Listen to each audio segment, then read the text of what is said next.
tents, houses, and anything else. I'm working right now, hon. I don't care. I gotta make YouTube channel my full-time job and also do this as a daily thing. I'm gonna put that there. There you are, lipstick.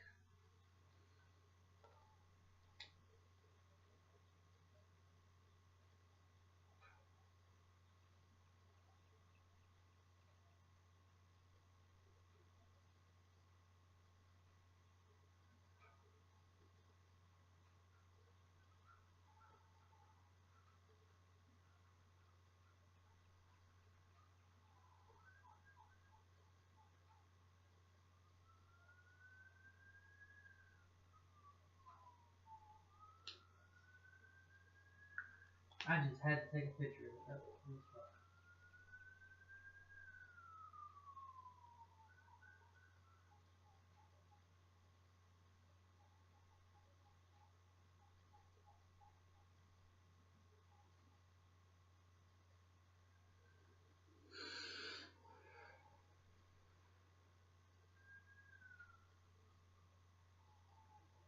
Well,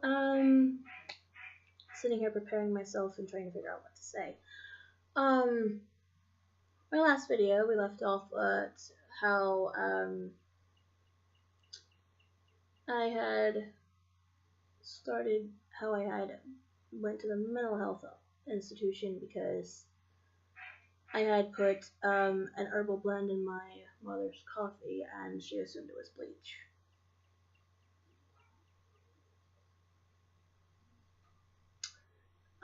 They both assumed that it was bleached. I can't say nothing. Well, it was an herbal blend that just smelled really bad. Apparently they don't know I'm talking about in my alliance, everybody just sat there and said, I lost all my damn troops. And we're like, why? They were in the hospital. They were in the alliance hospital, which we just destroyed. We're moving the alliance. So you had to Okay, so you're gonna be talking about a video game while you're on my YouTube channel? I wasn't on YouTube channel. You are. Well, they can't see you, which is a good thing. But, That's okay. We don't know you yet. anyway, so I have something to tell you guys before I begin the rest of that story. I went out for a little walk. Did you trip over a tree? I went out for a little walk. No, honey, I didn't trip over a tree, so shut up. No, but that would have been better than what really happened.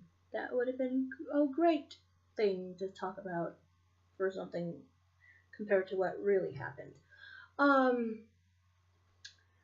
I was walking up the street, just casually walking down the road.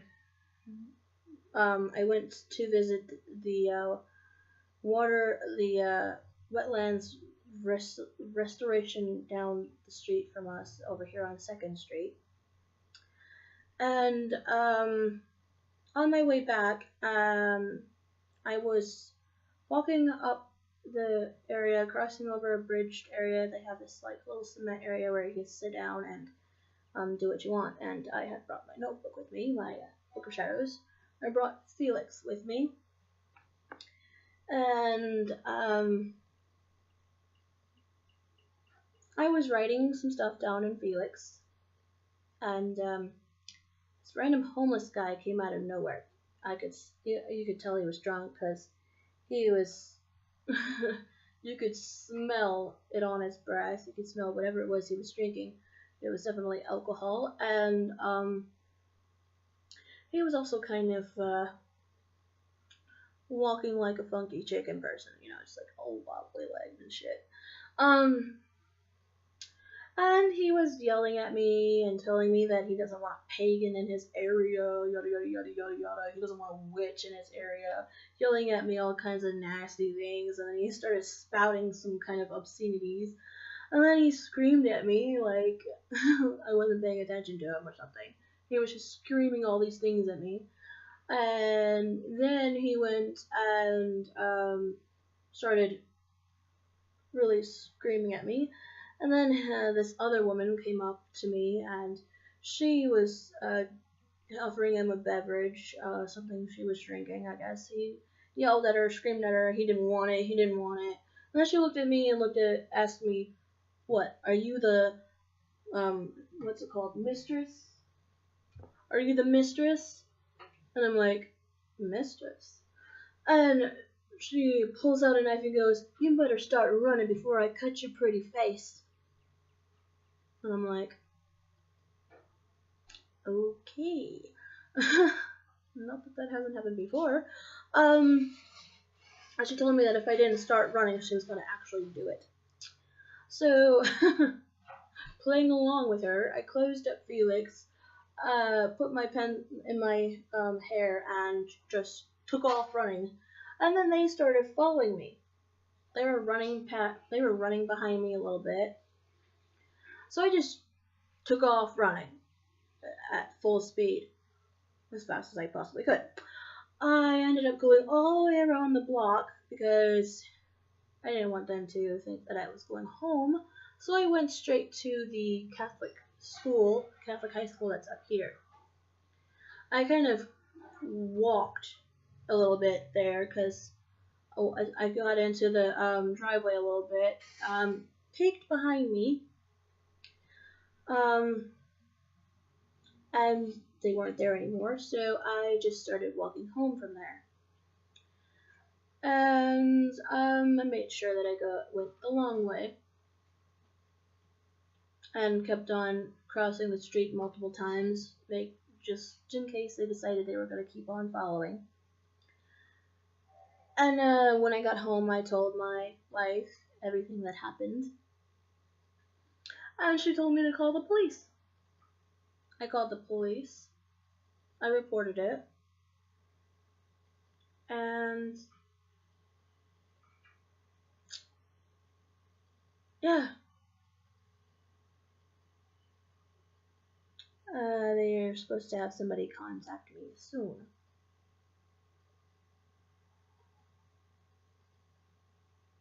So yeah. Of course, here in Flint, we all know how the police work. They will contact you when they contact you about the case. So I might be waiting for them for a minute. Hey honey, is it time to put them in the oven yet?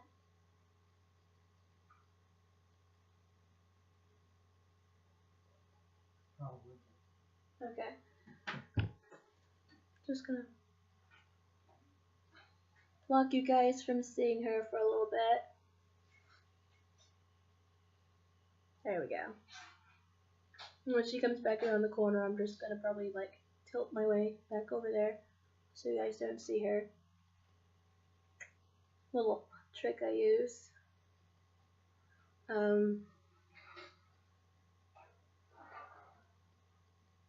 It will be as soon as I can get something that's a timer in here. Yeah, that timer in there is fucked up. Okay. So pretty much all I have to do is really have a timer. You need a timer? Yes. Okay, let's see what that does. We'll label how long does it need to be in there? I don't know. I need a timer. I'm just gonna do 15 minutes.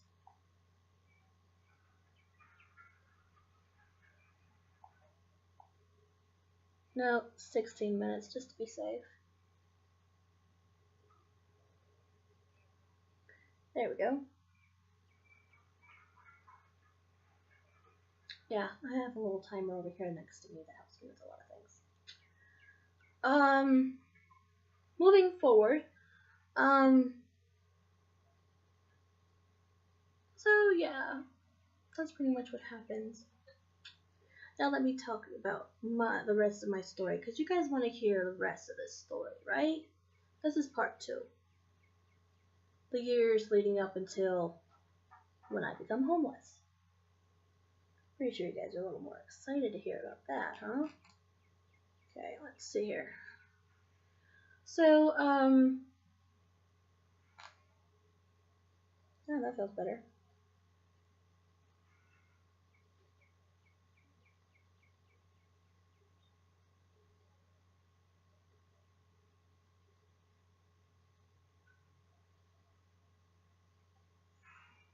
Anyway, I just totally fucked that up, but as you guys can see, these are DIY hand things going on here.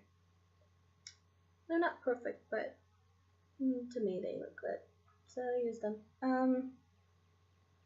I might decide to put some lace up and down here, or just do some lace here and there. So I went to the mental ward because the Klingermans thought I put bleach in the woman's coffee. It was actually a herbal blend that kind of turned the coffee a little green. The contents is similar to what this is.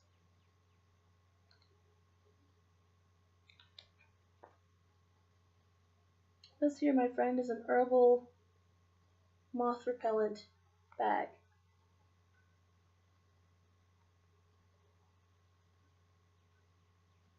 It's similar to what this is. There's nothing but herbs. This is mint. This keeps moths away. It's mint. It also keeps mosquitoes out. Put this in your house and sprinkle it on your doorway. Have a little thing that spouts out this stuff and you keep bugs out. Sprinkle some cinnamon at your entrance and all around the corners of your house. You keep ants out.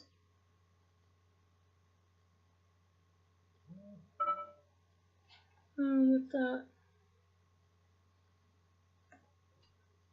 No, it's definitely not a phone call, so I'm not really concerned about it. The wind kind of messed up my hair as I was running home. So yeah. I sat down and did my usual thing. So as soon as I got to the mental ward, the usual thing happens when you're in a mental ward. They take your cell phone, they take your belongings, anything they think you can hurt yourself with.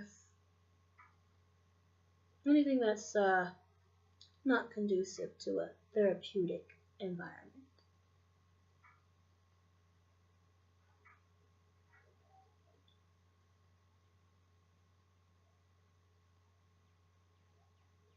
That mental ward that I went to was all the way in Charlotte. And let me tell you, it was not fun. It was not therapeutic, because all it did was stress me out. I didn't want to get up in the morning time and go to a group therapy session that didn't have anything to do with my condition. All they talked about was anger management and stuff. They didn't talk about the conditions. All they did was sit there and talk about anger management and bullshit. Anger management, what the fuck? What's that gonna do for me? And their food was pretty shitty. But I ate it because I was hungry and there was nothing else to eat. And of course, then there was the continuance of my session there because I was not cooperating. So I stayed there for longer than 2 weeks. Until basically they had me on a disability check. Or so I found out after I turned like 16 and was going to school and found out that my momsy, Teresa, was spending my social security check on everything but me. Little manicure, little haircuts, little trips to the Bahamas. little cruises along the riverside. Going to Japan to help my brother. Of course, then again, that time he wasn't in the military. He was in basic training. So she would go, take a flight, using my check to pay for part of that flight, and flying straight to Texas, over there in Houston, Texas, to go and visit him and watch him graduate. Those that were allowed to watch him graduate went with her. I stayed home, did all the chores, did all the cleaning, did all the cooking, for an annoying brother that didn't know what he was doing. Because Stephen had no idea that Ariel had snuck her boyfriend into Mom and Dad's room and was doing the nasty in Mom and Dad's bed.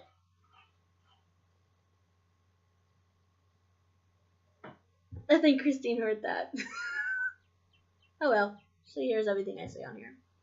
Whether she's paying attention or not is the other issue. Anyway, so yeah, they were doing the nasty in Mom and Dad's bed, and I was secretly studying my witchcraft. Pulling out my secret book of shadows, pulling out my secret curses and everything. I was, me being like 16 at that time, I was totally into cursing everything and everyone.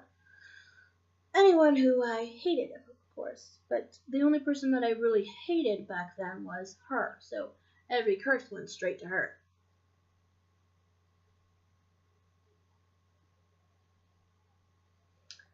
I had literally no freedom, so I was fighting back, trying to earn my freedom back, trying to get my freedom back. And the only way I knew how to do without getting violent and nasty was to use curses.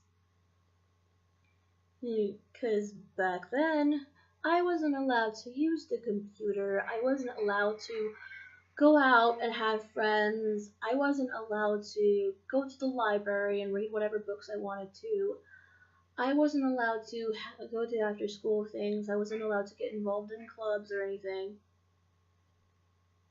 So after I caught her spending my money, I started putting up a serious fight. I started actually getting into very, very loud verbal confrontations with her. One time I got very physical with her because she decided she was going to pull my hair and drag me into the house by my hair while I was on the ground, pulling me by my hair into the house. That was the last straw. You don't put your hands on me unless you really want to get hurt. So I punched her in the face. I told her flat out that if she put her hands on me one more time, she was not ever going to see the light of day again. She was not ever, ever going to have a life.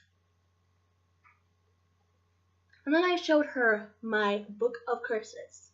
It was not a book of shadows, it was a book of curses.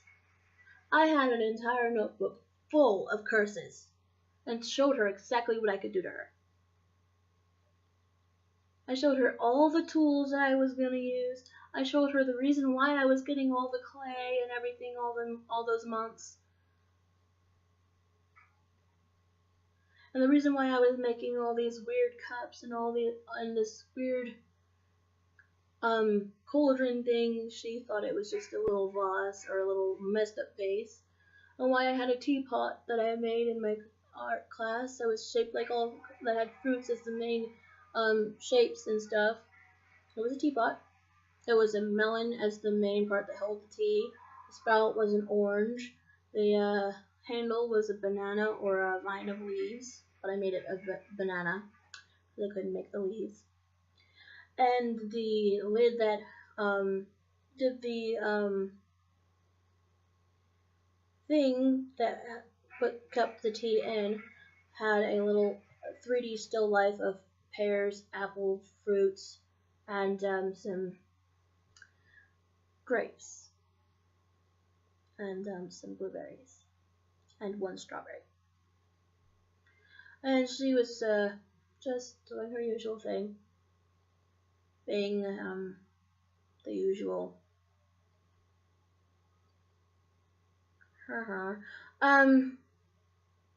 Just when she found out about it, though, she asked if anybody else in town knew about my magic against her. And I said, nobody but the trees and the yard and the spirits that I summoned against her. Of course, then again, I did that to scare her. I didn't really summon any spirits against her. But I would have. And then she went on a rampage. Took everything in my room. Everything that I had used clay to make, including all my notebooks and everything, and took them and she threw them in the fireplace and burned them. What she couldn't burn, she broke and threw in a fire pit. She went searching throughout the house and grabbed every single thing that involved notebooks and threw them in either the fireplace or the fire pit, and only allowed me to keep the ones that had to do with school and doing homework and everything. And then she dragged me to church. She dragged me literally to a Catholic church and told the Catholic priest that she wanted to have me exorcised. She wanted the evil devil out of me. And he asked her what my symptoms were. She goes, she's been casting spells on me, curses, putting all kinds of nasty things in my drinks, and doing all kinds of horrible things to me. And she pulled out my current Book of Shadows at that time that she had not burned yet. And she put it in front of the priest and said, this right here is exactly what she has been doing to me. She showed me every single thing she's done to me in this book. She confessed to me that she is a witch.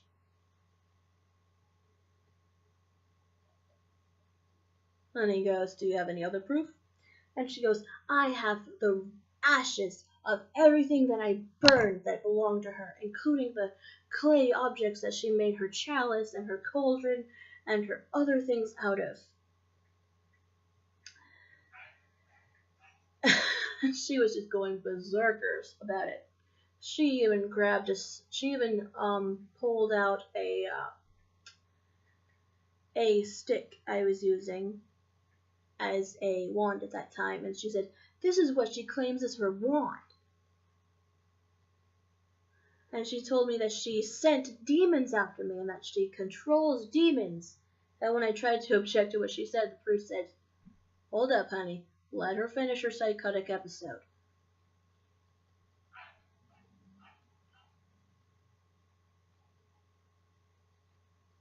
Okay.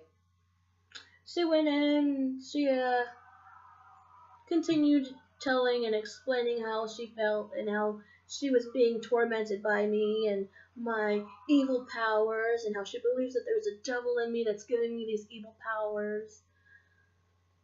And the priest told me and asked me if I consented to have an exorcism. And my wife goes, she doesn't need to give you consent. I'm her guardian. I'm her mother. I say what goes. She's only 16. She doesn't have any rights. The priest goes, here in this Catholic church, however, we run things a little different than what your religion does. She goes, my religion is Baptist. And we believe fully well in every single doctrine of the Catholic Church as well. We believe in the same Jesus. We believe in the same Mary. We believe in the same Jehovah. We believe in the same baptism. We believe in everything that is the same in the Bible. We believe in everything that is the same. And we also believe the same thing about witches and demons, how they should be exorcised by a priest and everything. And he goes, then ma'am, you need to come to confession. Because there is something you are doing to this young woman that is causing her to do these things to you. And if you don't go to confession, eventually those evil curses will activate and they will come at you. Full throttle. And I'm like, that's called karma, Mr. Priesty. and of course, me being at that age, I was getting into my character real quick. And I said, that's called karma. And karma's a bitch. And he goes, we're very much aware of that, Miss Klingerman. And I'm like, finally, somebody calls me Miss. I feel like an adult now. He goes, in our church, a 16-year-old woman is considered an adult.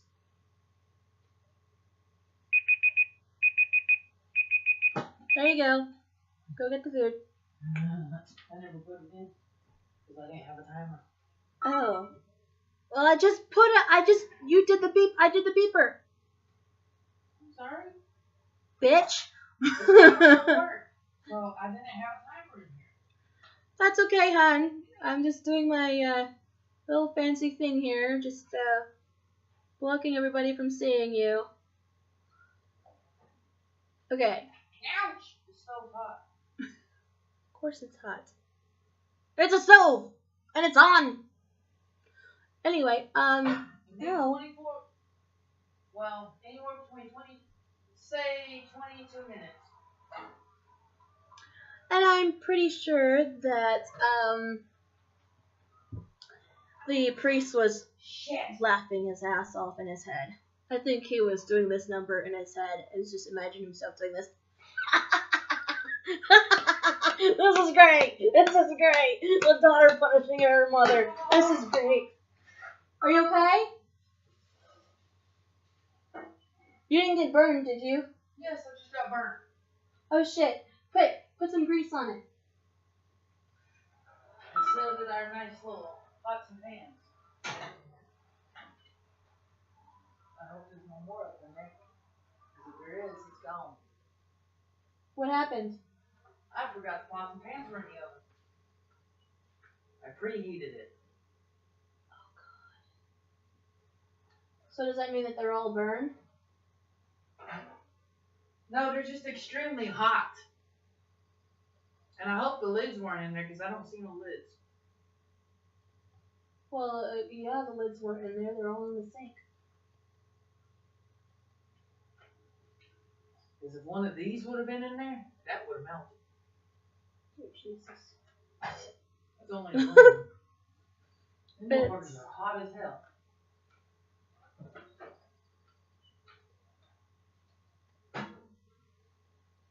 Pretty sad what goes on right there.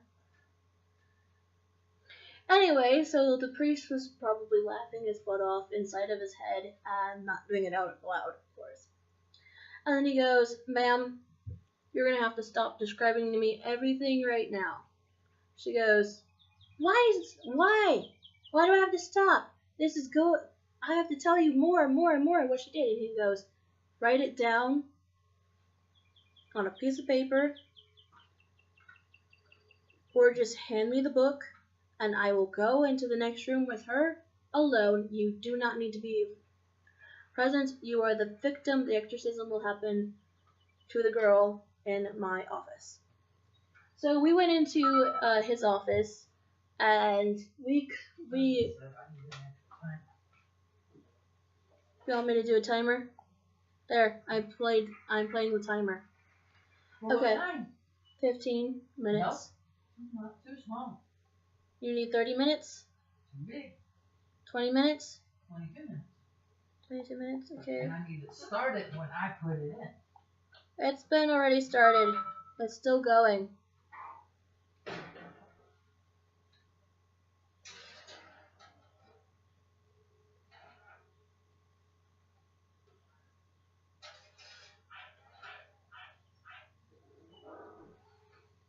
It's gonna be finished at exactly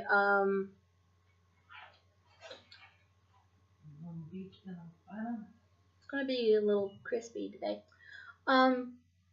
So the priest and I talked about why I was doing witchcraft and what was going on and everything. We weren't actually doing a exorcism type thing, but he told me at certain points in the conversation to just randomly scream out to make it seem like I was going through an exorcism. I did it! Scared her half to death too. And when I came out, she ran up to me, gave me a hug, gave me a kiss, and asked me if I was okay. And I said, "Who are you again?" The priest explains to her, she won't remember very much of anything for a very long time. She won't remember witchcraft, she won't remember anything about what she's done or anything. Right now, she's going back to she's back to behaving like a normal child. From here on, you'll have to kind of reteach her everything that she's already learned. Meaning, if she's already learned her Bible verses, you should reteach her Bible verses. If she's been baptized, you should go with her and kind of do a rededication type baptismal thing. You should have her bring a Bible with her everywhere she goes. You should have her read books and keep her associated in school activities. And he also goes, and you should move out of town. And her question was, why? And he goes, because if this young lady goes back to witchcraft soon, this entire Catholic Church is going to have to do more than just exorcise her. And she goes, what are you talking about? He goes, we will have to actually evict her from the town. And she goes, oh my goodness. And then she took me home, did everything the priest told her to, and I did what the priest told me to, and I pretended like I didn't know anything. Like I didn't remember anything. Like I didn't do anything except do a confession. Because that's what she told me that I was doing. I was doing a confession. And when I insisted on finding out what she was doing and why I was there, she wouldn't say anything. She's like, oh, just an usual confession, nothing to worry about. And I just went along with it. And then, excuse me, I'm gonna laugh a little bit here. Okay. And then we actually did move, but it wasn't because of what the priest said. It was because my dad had gotten a new job in Pensacola, Florida at Eglin Air Force Base as the safety management under a 3-star general. So we moved down there. I started going to 10th grade there in Milton. Of course, this time I didn't have any escorts or anything to get me from class to class. I apparently didn't need it. So we walked around. Me and my brother and sister went to my sister and I went to this. She moved back to Sanford, North Carolina by herself after she turned 18 and finished high school in Sanford, North Carolina. And my brother and I went to school together. We didn't talk to each other most of the days. We would meet at the bus stop. We would separate and go to our own separate groups after that at school. I had actual friends at school at that time. Friends I didn't tell my parents about. Because after my friends met my friend Ashley in Sanford, North Carolina for the first time, and she was goth, yes, she was goth, and she was amazing. She was beautiful, and she was talented, and She was such a sweetheart, and I loved her so much. She was like a sister to me. And we talked about everything together, and how I loved my poetry, and how we would write poetry together, and we would be together, and we would hang out at school, we would hang out at lunchtime, we would eat together, we would read together, we would study together, we would do everything at school together, and we had classes together. So it was really fun. After I had to leave her and I had to explain to her what was going on, she was extremely upset about it. She was wonderful. My parents after that refused to ever let me see her again. And they instructed my shadow back then not to let me see her. Not to even let me talk to her.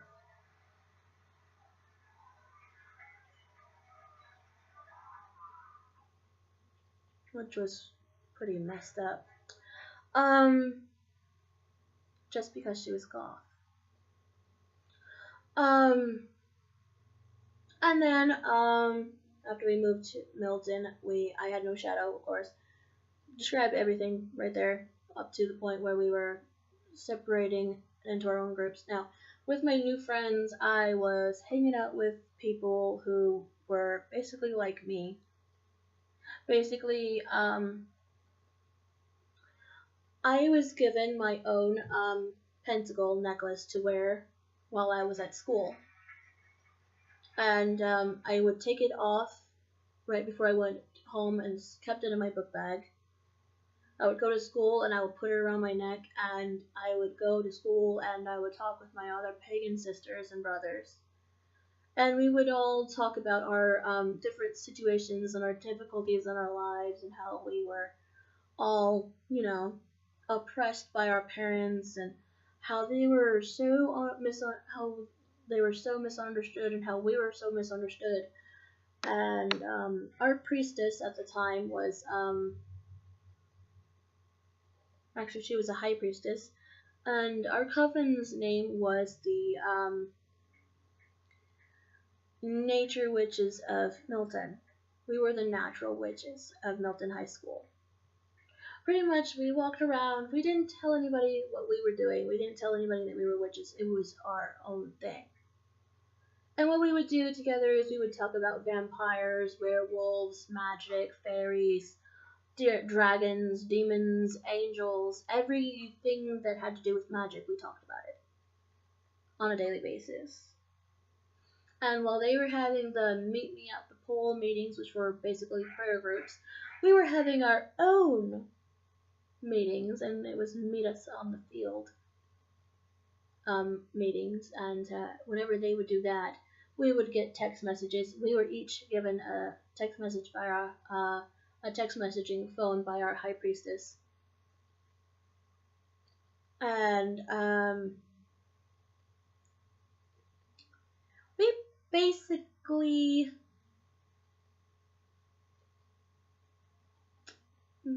did pretty well on our own.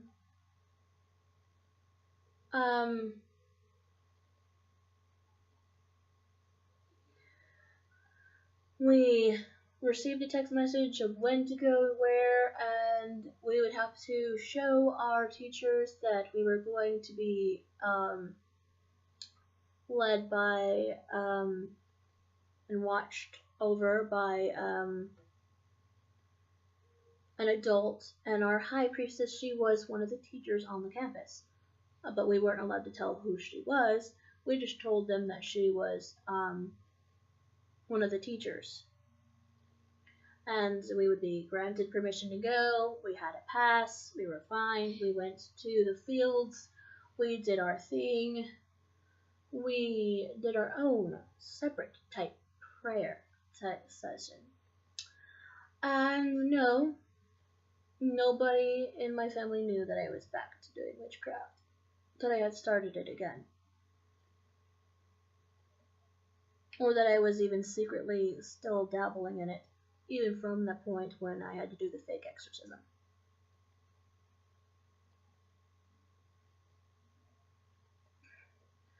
I just kept it on the down low. Didn't really do much with it. I would whenever I was left home alone. Of course, back then I considered myself homeless. I didn't have a home at that time. I considered it. Because even though I was going to high school and I was still living in their house, I still considered myself homeless. I was not a part of their family. I was not really a Klingerman, is what I considered myself. I considered myself somebody else. I went with the name Karma in high school. Everyone called me Karma. I ended up becoming a priestess, ordained a priestess by the priestess there in our school, the high priestess. God rest her soul.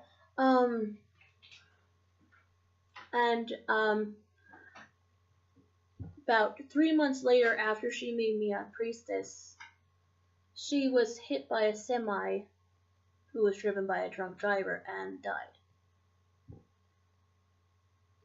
And so I literally became the priestess of the coven, which meant that I was leading the coven. I was in charge of the coven. And so this was when I turned 18. I was literally an adult at that time. And I was a student. And the coven had to, instead of meeting in the fields all the time, we had to meet in secret. While the school was doing pep rallies, we would go to a different area of the school and do our own thing. We would have our meetings. We would go to the library and claim that we weren't participating in the school events. And the librarian was okay with it. She'd go, "All right, Miss Klingerman, go ahead and do whatever you want here, but please make sure that you don't be too loud. Remember, this is the library and we expect quiet study time because we want it to be peaceful. Go ahead and do whatever you want." So, of course, we went over to the section where there was religious books and non-fiction books. And I told my girls to go and find some books that were theological and some books that were pagan. I also told them, and then I told the boys to go and get on the computers and find rituals and curses and spells, and also find blessings and other things. Because we were at the point where we were ready to start performing our own ceremonies. Oh, and in Milton, Florida, it was not easy to do much of anything there. Only one person had a vehicle, and he was pretty damn good at what he did. He drove like a freaking professional, and that was good. So every time that I would have to go into one of my pagan meetings in secret,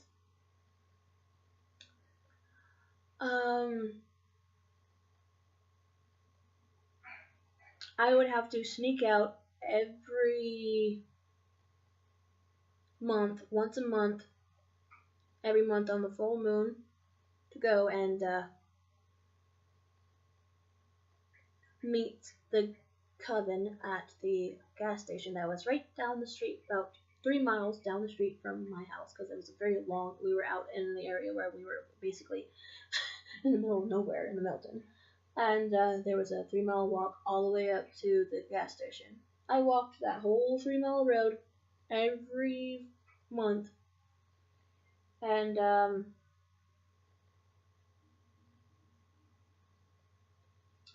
when I got to the gas station, I got in the car and I told everybody where we needed to go.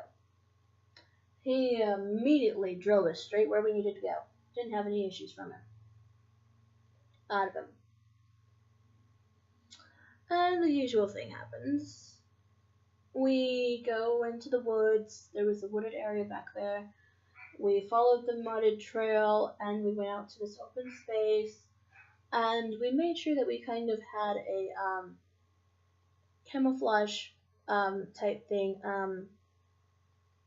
He had already had this tarp that was camouflaged put over the car, and then he would take he already had bushes and stuff outside that he pulled out of the back of the car, and he took some bushes and put them on top of the car and put some around the car, basically to camouflage it. And we kind of parked off the road a little bit to make sure that nobody could see it. So we walked off and we went into the fields. One girl brought a broom. One girl brought a knife. We call it an athame or blade. One person brought a wine glass. We call it the chalice. One person brought a wand. One person brought a little stand-up table thing. One person brought some firewood. One person brought gasoline and fire, the fire matches. The other person brought a book of shadows, a spell book. Another person brought the ingredients, and another person brought the incense, and we all set up the area like it was supposed to be. We all formed a circle, and we casted the circle, and we started doing our rituals that way. Every full moon we did what was called the christened dance. We danced a little bit. There was no nudity, however. There was no nudity whatsoever. We just wore loose clothing, and I'll be honest with you, I never really got the chance to wear a lot of black, but most of the clothes that I had was pretty much had black in it, because black is my favorite color. It's one of my favorite colors, right next to purple. I have 3 favorite colors: black, purple, and gray, and sometimes red. I'll wear red, because if it looks like it's the color of blood, or the color of a rose, red rose, I'll wear it. So yeah, we all had our thing, and the christening ritual required specific herbs. I will not tell you that because it's a secret. And I'm pretty sure that currently the new priestess of the coven is running the religion like nobody's business. Running the coven like nobody's business. And currently, right now, I am covenless. I have no coven. Technically, you do. How so? Me and you make a coven. No, because we need more than just 2 people to make a coven. Actually, according to the book. And you don't even practice regularly. You're right, because you practice different and oddly. Is it close enough yet? It's right at the 3-minute dot.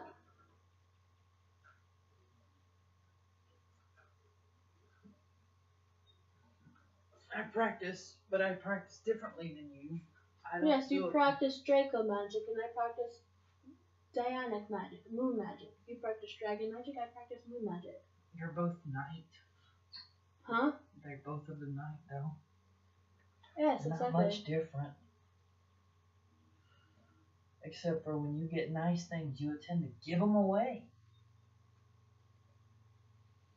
I specifically got that for her. And that was a nice pendulum, too. Nice odd shape. Mm-hmm. One of a kind. Mm-hmm. Didn't look like it was cut. Mm-hmm. And there's going to be more when I go out there. I just got a text message from Telepay USA. Time to log in. Yes, it is time to log in and do some work.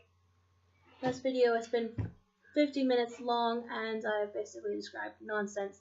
But go to part when just gonna do this quick thing. When you guys subscribe, like, and comment, please make sure that you ask some questions down in the comment section so that I know what you guys want me to cover about the story. However, I will continue the next story because the next part of the story needs to happen, so that'll be the next video I do after I post it to... I will post this video tomorrow, and today is May 6th, 2016. And I will be here tomorrow making another video and posting this one today. Trying to anyway. So thank you so much for watching my video blog, my pagan blog, and this is the first part of what I call the Pagan Holocaust stories. This is the part 2. So thank you so much. Blessed be, and remember, the circle is always open and never closed. Bye.